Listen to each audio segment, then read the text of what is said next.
네, 안녕하세요. 강동진의 증시 포커스 김진아입니다. 세계 속의 한국 증시를 살펴보고 시장에 맞는 종목 운용 전략까지 함께 이야기해 주실 한국경제TV의 스티브 강동진 파트너 모셔보도록 하겠습니다. 안녕하세요. 안녕하십니까. 반갑습니다. 네. 증시 포커스 오늘도 저희와 함께 하시면서 시장에 대해 그리고 종목에 대해 좀 알아보는 시간 가져보도록 할 텐데요. 네. 최근 미국 시장이 좀 크게 흔들리면서 고민 크실 투자자분들 많으실 것 같아요. 먼저 네. 글로벌 증시 동향부터 조금 체크를 해주시면 좋을 것 같은데요. 예, 요즘 시장이 출렁출렁합니다. 네. 요인이 있을 건데요.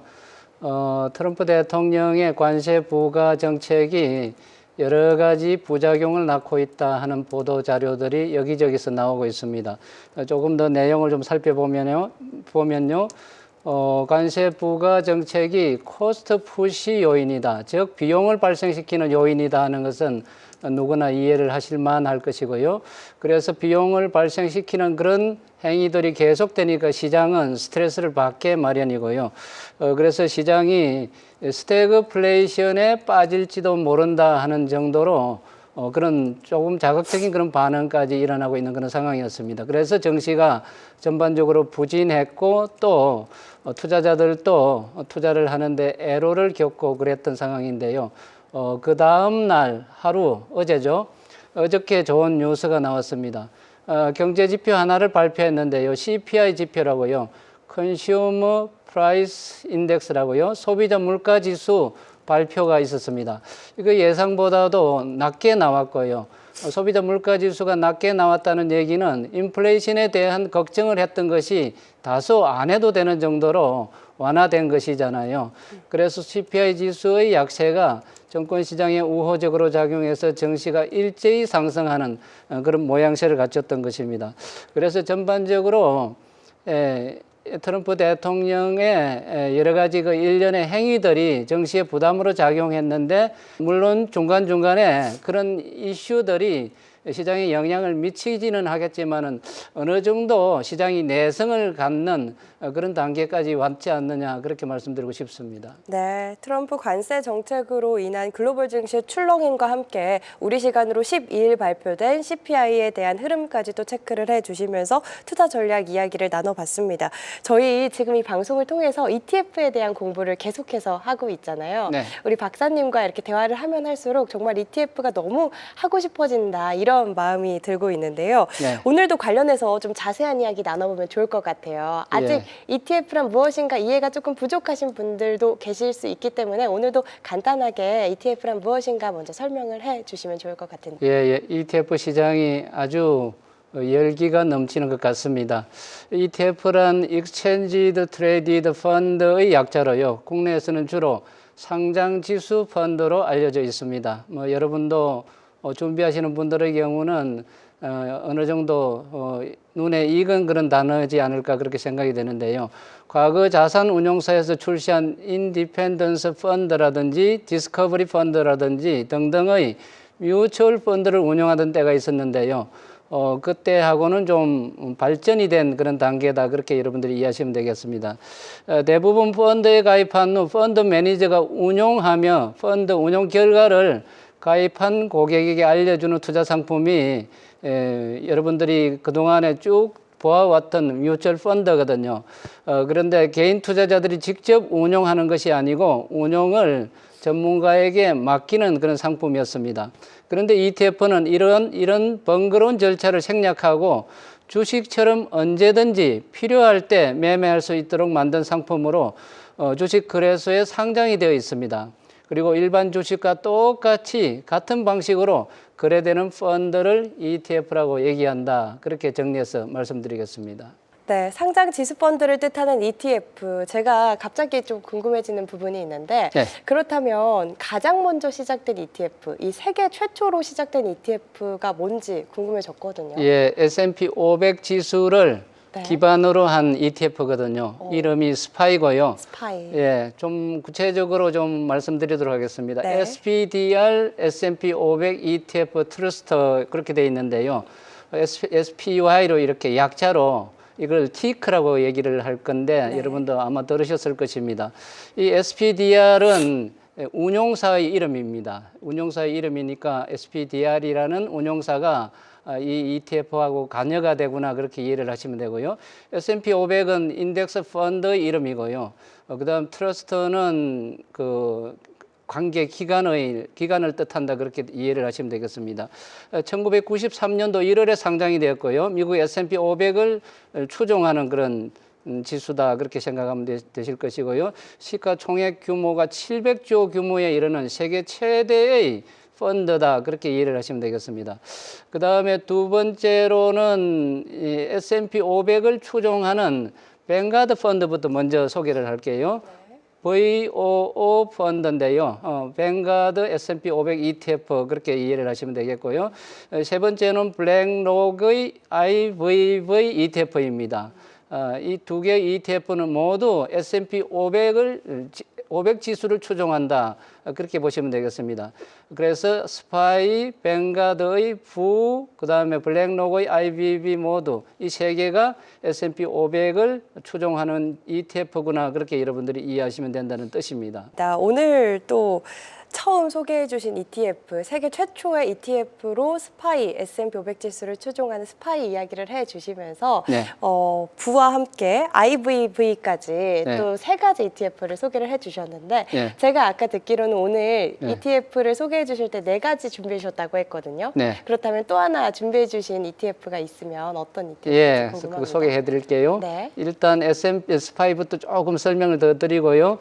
과거 20년간 2008년 금융위기를 빼고는 1915년 그리고 1918년 미중 무역 갈등을 빼고는 모두 플러스 수익률을 기록했으니까 대단히 유명한 ETF구나 그렇게 해서 이해가 되죠. 그리고 1993년 상장 후 지금까지 1100% 이상의 상승률을 기록하고 있습니다. 그래서 대표적인 ETF로 그렇게 발돋움이 되었다. 그렇게 이해하시면 되겠습니다. 그 다음에 이 스파이를 구성하는 종목군들이 있는데요. 애플이 들어있고 마이크로소프트, 엔비디아, 아마존, 메타, 알파벳, 그리고 벅셔 헤드웨이, 브로드콤, 그리고 알파벳 등등의 종목군들이 각각 다른 비중으로 포함이 되어 있다 그렇게 보시면 되겠고, 참고로 애플의 비중이 7.2%로 가장 큰 규모를 담당하고 있다 그렇게 이해를 하시면 되겠습니다. 그 다음에 우리 앵커께서 관심이 있어 하는 또 다른 ETF입니다. 지금 QQQ인데요. QQQ. 예. 이 구조는 똑같습니다. 인베스코가 QQQ를 담당하는 운용사다 그렇게 생각하면 되고요. 뒤에 트러스트 ETF 해가지고 티커는 역시 QQQ로 그렇게 이해를 하시면 되겠습니다. 나스닥 100 지수를 추종하고요. 스파이와 달리 투자 종목에서 금융주를 제외하고 미래 핵심 산업인 AI, 자율주행, 블록체인, 가상화폐 등이 주를 이룬다. 그렇게 이해를 하시면 되겠습니다. 투자 종목을 보면은 엔비디아, 마이크로소프트, 애플 등 대표적인 빅테크 종목들로 구성되어 있으며 상위 10개 종목이 전체의 50% 정도를 차지할 정도로 종목 간의 편차가 심하다. 그렇게 이해하시면 되겠습니다. 네, 미국의 대표적인 ETF 중 하나인 스파이에 대해서 자세하게 설명을 해주시면서 QQQ에 대한 이야기도 해주셨는데 네. 그렇다면 QQQ는 어떤 좀 성격을 띠는 ETF인지 좀 자세하게 더 이야기해 주시면 좋을 것 같아요. 예, QQQ를 포함해가지고 스파이도 그렇고요. 이게 우리가 차트로 주가 분석을 하고 그렇게 많이 하잖아요. 이 차트 모양을 보면은 일반 주식 차트 모양하고 비슷합니다. 이 ETF들이요. 그래서 개인 투자자들도 ETF를 마치 개별 주식처럼 매매할 수 있는 것이구나 그런 이해를 하시면 될 것 같고요. 다음 자료 살펴보도록 하겠습니다. QQQ에 대한 설명입니다. 기술주 중심의 경기 민감형 종목군들로 구성되어 있다 그렇게 이해하시면 되고요. 경기 동향에 따라서 그래서 주가 변동성이 심한 것이 약점이다 그렇게 보시면 되겠습니다. 스파이에 비해 상승 시기에는 상승폭이 크지만 조정 시기에는 주가 하락폭이 더 크게 나타난다는 것을 감안할 필요가 있겠고요. 1999년 상장 이후 지금까지 약 800%의 상승률을 기록했습니다. 그 다음에 선풍적인 인기몰이를 하고 있는 미주식 ETF 해가지고요. 그 코드 번호들이 여러분들 보일지 모르겠는데 A134690, A248270 등등의 번호가 보이죠. 이 번호는 여러분들이 마치 개별 종목을 매매할 때 입력할 때 코드 번호가 필요하잖아요. 그 코드 번호에 해당한다 그렇게 보시면 되겠고요. 그 다음에 미국 나스닥 100은 미국 나스닥 100 지수를 추종한다 그렇게 이해를 하시면 되는 것입니다. 이와 같이 마치 ETF를 개별 종목처럼 매매하기 위해서는 코드 번호가 필요한데 그 코드 번호까지도 다 정립이 되어 있으니까 일반 투자자들이 개별 종목 매매하듯이 매매해도 된다. 그런 의미로 받아들이시면 될 것 같습니다. 종류도 정말 다양한 만큼 핵심적인 대표 ETF들, 코드 번호들도 우리 시청자분들 잘 알아두시면 도움이 많이 되실 것 같습니다. 우리 구슬이 서말이어도 깨어야 또 보배가 되는 법이잖아요. 예. 자, 그러면 SRF 실전 투자 사례를 좀 보면서 ETF에 대한 투자 전략을 좀 더 자세하게 세워보면 좋을 것 같아요. 네, 그렇게 해드릴게요. 네. 예, 미국의 S&P 500 지수 이게 세계에서 제일 크기도 하고 오래됐기도 하고 그 다음에 유명한 인덱스 펀드의 창시자가 세계 최초로 만든 그런 펀드라고도 하고 그러는데 어떤 모양일까 여러분 그림으로 한번 보시겠습니까? 차트의 모양입니다. 굉장히 상승폭이 크다 하는 것을 이해를 하실 수 있을 것이고요. 좀 긴 기간 동안에 우상향형의 그림을 그리고 있다는 것을 여러분 이해하실 만할 것입니다. 그 정도로 안정적인 상승세를 구현했다. 그런 관점에서 이게 아주 신뢰도가 높은 그런 ETF다 그렇게 말씀드릴 수 있겠고요. 이 우상향형의 그림이 언젠가는 망가질 만도 한데 아주 꾸준하게 올라가는 그런 유형의 모습을 여러분들이 보고 계시는 것입니다. S&P 500 지수의 그림이고요. 그래서 제일로 유명한 ETF 3개를 골라라 그럴 때 제가 첫 번째로 여러분께 소개하는 종목이 바로 이 S&P 500 지수의 ETF다 그렇게 이해하시면 되겠습니다. 다음은 미국 나스닥 100 지수를 추종하는 그래프인데요. 이 ETF 그래프인데 마찬가지로 S&P 500 그림하고 비슷하죠? 역시 우상향하는 그림이고 데이터들이 많이 축적이 되어 있고 마치 개별 종목 매매하듯이 하는 것이구나 그렇게 이해를 하시면 되고요. 중간중간에 분배락 이런 것들이 있는데 이것은 주기적으로 배당금을 지불하는 형태의 리밸런싱이 이루어진다 하는 것을 뜻한다 그렇게 이해하시면 되겠습니다. 그 다음 종목 한번 보여드리도록 하겠습니다. 필라델피아 반도체 지수 ASOX를 보여드리고 있는데요. 앞에 A를 빼고 나면은 SOX 해가지고 여러분 많이 들으셨을 것입니다. 필라델피아 반도체 지수의 티커 이름이거든요. 그런데 이 필라델피아 반도체 지수가 몇 개월 전에 리뉴를 했습니다. 그러니까 종목을 추가로 하고 그 다음에 뺄 것은 빼고 해가지고 새로운 반도체 지수로 만들었거든요. 그래서 데이터가 많이 부족한 편입니다. 여러분 덤성덤성하게 데이터가 아주 적은 것을 여러분 보시고 계실 것인데요. 이 ASOX라고 어드밴스드라는 표현을 해가지고 붙여놨는데요. 데이터가 얼마 안 되는 것이니까 최근에 이 지수가 만들어졌구나 여러분들이 이해하시면 되고요.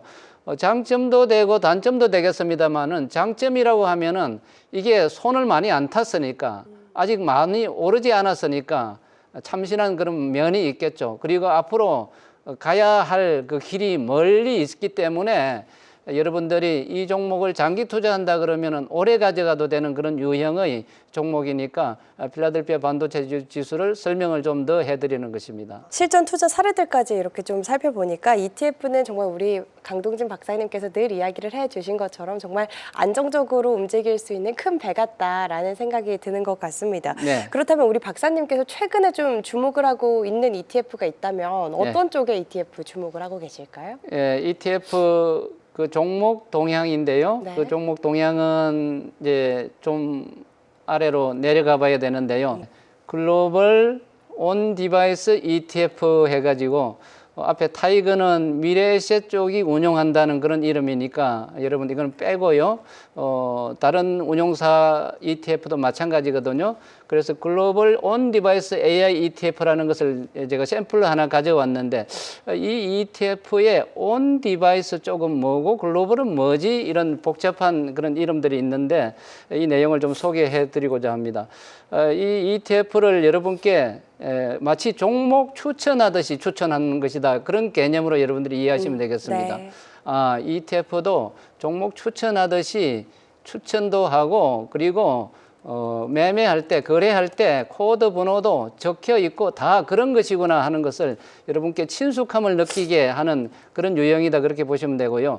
그리고 현재 주가 모양이 너무 많이 오른 것은 아닌지 그리고 기술적 분석상으로 매수할 만한 것인지 등등의 여부도 여러분들이 기술적 분석 시에 이용하는 그런 분석 기법으로 쓰면 되겠구나 그렇게 이해를 하시면 되겠습니다. 이 ETF 매매도 마치 개별 종목 매매하듯이 그렇게 한다는 것을 여러분께 보여드리기 위해서 개별 종목 매매할 때의 여러분 그 차트 모양이라든지 그 다음에 HTS 모양을 샘플로 여기 가져왔거든요. 그리고 보면은 주가 동향이 좌측에 움직이는 것을 여러분들이 볼 수 있을 것이고요.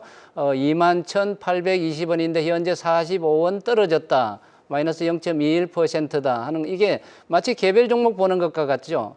그 다음에 오른편에 보면은 여기에 매수, 매도, 주문 창이 보이실 것이고요. 이 주문 창을 통해 가지고 종목 번호도 여기 나와 있으니까 이 종목 번호를 넣어서 매매를 하면 된다 그렇게 말씀드릴 수 있겠고 차트 모양도 오른편에 그대로 우리가 보던 차트의 모양대로 나타나 있는 것을 볼 수 있을 것입니다. 그 복잡하게 생긴 이름하고 그리고 복잡하게 생긴 여러 조건들임에도 불구하고 우리가 삼성전자를 매매하듯이 현대차를 매매하듯이 마치 LG전자를 매매하듯이 그렇게 매매하면 되는 것이다. 그렇게 여러분들께 좀 친숙함을 전해드린다. 그렇게 이해하시면 되겠습니다. 그 다음에 여기서 그 HTS의 후속의 그 모양을 보고 있는 것인데요. 여기 동양 개인 투자자들이 얼마를 매매하고 외국인 투자가들이 얼마를 매매하고 기관 투자가들은 얼마를 매매하고 있구나 그런 것을 여러분들이 볼 수 있겠고요. 다음에 설명드릴 타이거 글로벌 온 디바이스 AI ETF 되어 있는데 이것은 타이거라는 운용사, 미래에셋 운용사거든요. 미래에셋 운용사에서 온 디바이스 AI ETF를 최근에 출시했습니다. 출시했는데 여러분께 추천 ETF로 소개하고자 해가지고 이 그림을 갖고 온 거거든요. 그래서 이것도 굉장히 좋은 ETF다 이런 관점보다는 ETF도 추천을 할 수 있는 것이구나 이런 관점으로 이해를 해 주시면 될 것 같고요. 글로벌 온 디바이스 ETF는 제가 조금 이제 내용이 좀 중요하고요. 복잡한 내용이거든요. 좀 간략하게 설명을 드리면은 반도체 쪽 공정을 여러분 생각해 보시기 바랍니다. AI 반도체 쪽인데 특히요. AI 반도체 쪽 공정에 보면은 HBM 공정이 있고요. 여러분 HBM 고대역 밴드라는 그 제품요. 그걸 많이 들으셨을 것인데 HBM 공정은 메모리 반도체를 이렇게 적층으로 쌓는 그런 공정이고요. 이건 이제 데이터를 대단히 많이 축적하는 그런 유형의 공정이죠. 네. 이것과 관련된 종목은 한미 반도체라든지 하이닉스 반도체라든지 이런 것이 되겠고요. 그 다음에 다음의 공정이 CXL 공정인데 CXL이라는 뜻은 컴퓨터 익스프레스 링크라는 뜻입니다. 컴퓨터는 계산한다는 거고요. 익스프레스는 빨리 한다는 거거든요. 빨리 계산을 한다는 거. 링크는 연결을 시켜가지고 빨리 계산하는 공정요. 이와 관련된 종목이 추천할 만한 종목이 네오셈이라는 종목이 있거든요. 이와 같이 온 디바이스 쪽에 그런 유형의 종목들이 이제 추천주로 붙는다는 얘기입니다. 네. 그 다음에 마지막 부분이 소켓이라고 여러분 전기 그 선을 꽂을 때 그 소켓이 있잖아요. 소켓. 네. 그 소켓에 전기 선을 꽂으면은 전기가 흐르듯이 마찬가지로 이 AI 반도체 쪽에서 그 데이터를 연결시키는 그 과정에 소켓들이 많이 필요하거든요. 소켓이 많이 필요한데 그것과 관련된 종목들이 있습니다. 부품 종목들이 있거든요. 이런 종목들과 마찬가지로 이 AI 온 디바이스 쪽에는 그런 소켓과 관련된 그런 유형의 종목군들도 많이 있다, 그렇게 보시면 되겠습니다.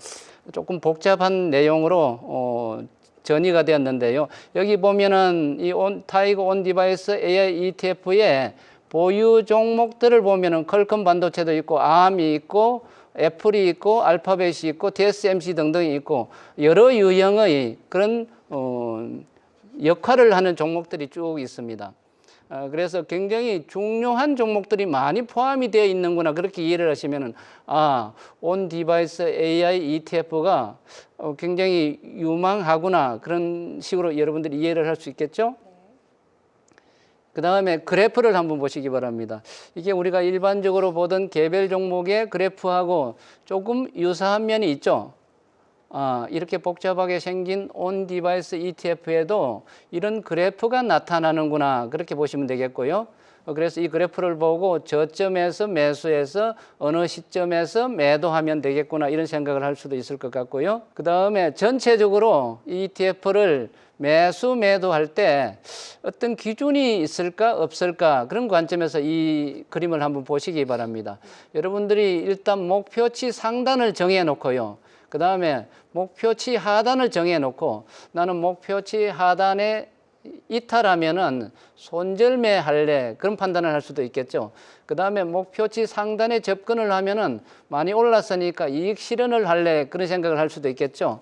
그래서 여러분들이 상하단의 이 밴드를 정해 놓고 상방으로 접근을 하면은 상승 시 분할 매도하고, 하방으로 접근을 해서 조금 위험해지면은 분할 매수 관점에서 턴할 때 분할 매수 관점에서 접근을 한다, 그렇게 보시면 될 것 같습니다. 항상 우리 강동진 박사님께서는 ETF를 좀 개별 종목처럼 바라보자, 이렇게 네. 이야기를 해주셨는데, 우리 강동진 박사님께서 최근 주목하고 계신 ETF로는 이번 주에는 온디바이스 AI ETF 또 소개를 해주셨습니다. 증시 포커스 글로벌 시장의 흐름과 함께 ETF 시장에 대한 분석 그리고 흐름까지 살펴봤는데, 우리 강동진 파트너, 아쉽지만 오늘 저희가 준비한 시간은 여기까지잖아요. 네. 우리 시청자분들을 위해서 선물 또 준비를 해주셨다고 들었습니다. 어떤 선물일까요? 예, 오늘 여러분께 드릴 선물은 지난번에도 한번 제가 열어드렸는데요. 선물 옵션 교육 특강 시리즈가 있거든요. 그 시리즈를 열람할 수 있는 권한을 여러분께 드리도록 하겠습니다. 아래 자막으로 나가는 정보 활용하시기 바랍니다. 네, 감사합니다. 지금 하단에 나가고 있는 번호로 전화를 주시면 우리 강동진 파트너가 준비한 선물 꼭 챙겨가실 수 있으니까요. 많이 전화 주시기 바라겠습니다. 오늘도 좋은 말씀 해주셔서 감사합니다. 네, 감사합니다. 네, 강동진의 증시 포커스, 오늘 저희가 준비한 내용은 여기까지입니다. 시청해주신 여러분 고맙습니다.